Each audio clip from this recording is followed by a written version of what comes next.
Badhasaabka gobolka Sanaag Axmed Cabdi Jaamac Falay oo shir jaraa'id ku qabtay gudaha magaalada Ceerigaabo ayaa ka hadlay arrimo dhowr ah isagoo Badhasaabka shacbiga gobolka Sanaag ugu baaqay inay nabadgelyada iyo xasiloonida meel uga soo wada jeestaan. Gudoomiyaha waxa oo kale uu xusay in shacbiga reer Soomaaliland wada guuleysteen oo aanay jirin cid si gaar ah u guuleysatay. Shacbiga gobolka Sanaagba meel aad joogtaanba walaalayaal waxaan halkan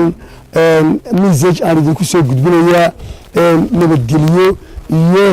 inaynu walaaltinimo aynu had iyo jeeraale isla kaashano dhammaan diifeedka bixisay wayna guuleysay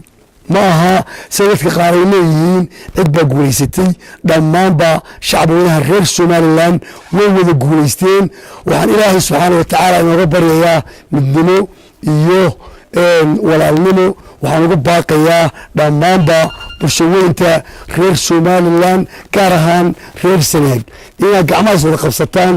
aynu soo wada dhaweeyno madaxweynaha iyo ku-xigeenka cid oran karta annaga gaar u guuleysanay ama guul gaar sheegan karta ma jiro waa dad walaalaha waa dad isku mid ah waa dadkii cid waliba cid ay doonaysay ay dooratay laakiin maanta madaxweyne cusub dhinaca kale Badhasaabka gobolka Sanaag ayaa hambalyo u diray madaxweynaha cusub ee la doortay Muuse Biixi Cabdi iyo ku-xigeenkiisa Cabdiraxmaan Ismaaciil Saylici. waxaan kan hambalyo uga dirayaa madaxweynaha maanta loogu dhawaaqay mudane Muuse Biixi Cabdi oo ah madaxweynaha la doortay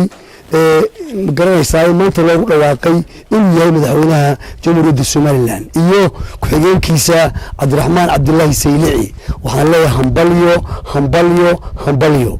Ilaahay subxaanahu wa ta'aala waxaan uga baryayaa